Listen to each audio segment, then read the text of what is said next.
अस्सलाम वालेकुम। इस लेक्चर में हम डिस्कस करेंगे कि सेलुलर स्ट्रक्चर्स क्या हैं और सेल के अंदर इन सेलुलर स्ट्रक्चर्स का क्या काम होता है, ये कौन से फंक्शन परफॉर्म करते हैं। अगर आप लोगों को याद हो तो पिछले लेक्चर में हमने सेल को डिस्कस किया था कि ऑर्गेनिजम्स के बॉडी का बेसिक यूनिट क्या है, सेल है। अब सेल एक कॉम्प्लेक्स स्ट्रक्चर होता है। यहाँ पे हम यूकैरियोटिक सेल की बात करेंगे। बायोलॉजिस्ट सेल को बायोलॉजी की एक डिसिप्लिन के अंदर स्टडी करते हैं, उसको हम क्या कहते हैं, सेल बायोलॉजी और साइटोलॉजी।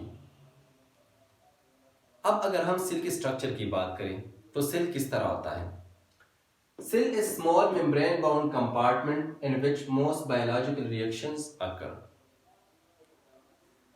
सेल एक मेम्ब्रेन बाउंड कंपार्टमेंट होता है और इसके अंदर बायोलॉजिकल रिएक्शंस अकर होते हैं। अगर आप यहाँ पे देखें तो ये मेम्ब्रेन एक कंपार्टमेंट बनाता है जिसको हम सेल कहते हैं, और इस कंपार्टमेंट के अंदर डिफरेंट बायोलॉजिकल रिएक्शंस अकर्स होते हैं।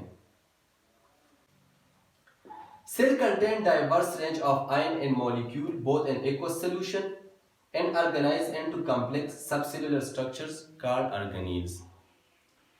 अब इस कंपार्टमेंट के अंदर डाइवर्स रेंज ऑफ मॉलिक्यूल और आयंस होते हैं। ये मॉलिक्यूल आयंस या तो एक्वस फॉर्म में होंगे, एक्वस सोल्यूशन में होंगे। एक्वस सोल्यूशन वो होता है जिसमें वाटर सॉल्वेंट होता है, या ये मॉलिक्यूल्स कंबाइन होकर क्या बनाएंगे, स्ट्रक्चर्स बनाएंगे, प्रॉपर स्ट्रक्चर्स बनाएंगे, उसको हम क्या कहेंगे, subcellular structures or organelles. Subcellular structure provide compartment in which particular chemical reactions अकर।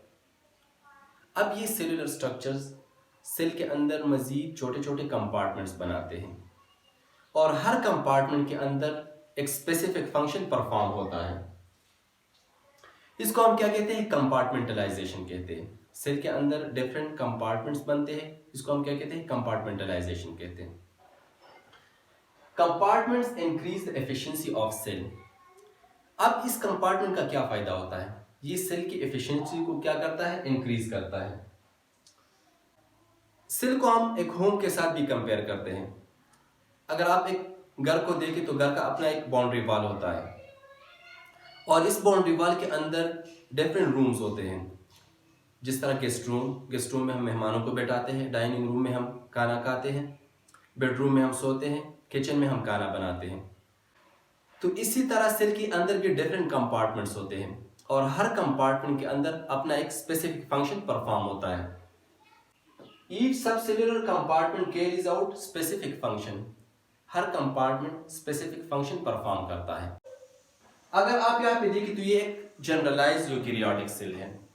यहाँ पे मैं प्लांट एनिमल सेल की बात नहीं कर रहा। प्लांट और एनिमल सेल में कुछ ऑर्गेनील्स का फर्क होता है, वो हम अगले लेक्चर में डिस्कस करेंगे। अगर आप इस सेल को देखें तो ये एक कंपार्टमेंट बनाता है, ये मेम्ब्रेन है और एक कंपार्टमेंट बनाता है, इसको हम क्या कहते हैं, सेल कहते हैं। अगर आप इस कंपार्टमेंट के अंदर देखें तो डिफरेंट ऑर्गेनील्स नजर आ रहे हैं। ये स्मॉल कंपार्टमेंट है, ये क्या है, ऑर्गेनील्स है और सेलुलर स्ट्रक्चर्स हैं। ये क्या है, क्लोरोप्लास्ट है। क्लोरोप्लास्ट के अंदर क्या होता है, फोटोसिंथेसिस। माइटोकॉन्ड्रिया के अंदर रेस्पिरेशन, इस तरह राइबोसोम्स प्रोटीन सिंथेसिस में रोल है। लाइसोसोम डाइजेशन में हेल्प करता है सेल की। वीक्यूल्स डिफरेंट टाइप्स के होते हैं, फूड वीक्यूल, कंट्रेक्टाइल वीक्यूल। इसी तरह सब ऑर्गेनील्स का अपना एक स्पेसिफिक फंक्शन होता है। यहाँ पे मैंने कुछ ऑर्गेनील्स शो किए हैं। सेल के अंदर बहुत सारे ऑर्गेनील्स होते हैं। कुछ ऑर्गेनील्स को हम लाइट माइक्रोस्कोप के थ्रू देख सकते हैं और कुछ अल्ट्रा स्ट्रक्चर स्मॉल स्ट्रक्चर्स होते हैं, उसको हम इलेक्ट्रॉन माइक्रोस्कोप के थ्रू देखते हैं। अगर आप इस सेल को देखें तो ये क्या है, मेम्ब्रेन है जिसको हम सेल मेम्ब्रेन कहते हैं, और ये क्या है, न्यूक्लियस है। न्यूक्लियस के मेम्ब्रेन को हम क्या कहते हैं, न्यूक्लियर मेम्ब्रेन और न्यूक्लियर इन्वॉल्व। न्यूक्लियर मेम्ब्रेन और सेल मेम्ब्रेन के दरमियान क्या है, एक स्पेस है, और इस स्पेस के अंदर क्या है, एक्वस सोल्यूशन मौजूद है। एक्वस सोल्यूशन में डिफरेंट मॉलिक्यूल्स और कंपाउंड डिसॉल्व होते हैं और इसकी कंसिस्टेंसी जेल लाइक होती है, इसको हम क्या कहते हैं, साइटोसोल कहते हैं। और इस साइटोसोल के अंदर क्या है, जो विजिबल स्ट्रक्चर्स हैं, ये क्या है, ये ऑर्गेनील्स है। अब साइटोप्लाज्म क्या है, साइटोसोल प्लस ऑर्गेनील्स को हम क्या कहते हैं, साइटोप्लाज्म कहते हैं। एक्सक्लूडिंग न्यूक्लियस, न्यूक्लियस के अलावा, साइटोसोल जो एक्वस पार्ट है, और ऑर्गेनील्स, इसको हम क्या कहते हैं, साइटोप्लाज्म कहते हैं। साइटोप्लाज्म प्लस न्यूक्लियस को हम क्या कहते हैं, प्रोटोप्लाज्म कहते हैं। साइटोप्लाज्म प्लस न्यूक्लियस, इसको हम क्या कहते हैं, प्रोटोप्लाज्म कहते हैं। तो इस लेक्चर में हमने ऑर्गेनील्स को, सेलुलर स्ट्रक्चर्स को जनरली डिस्कस किए।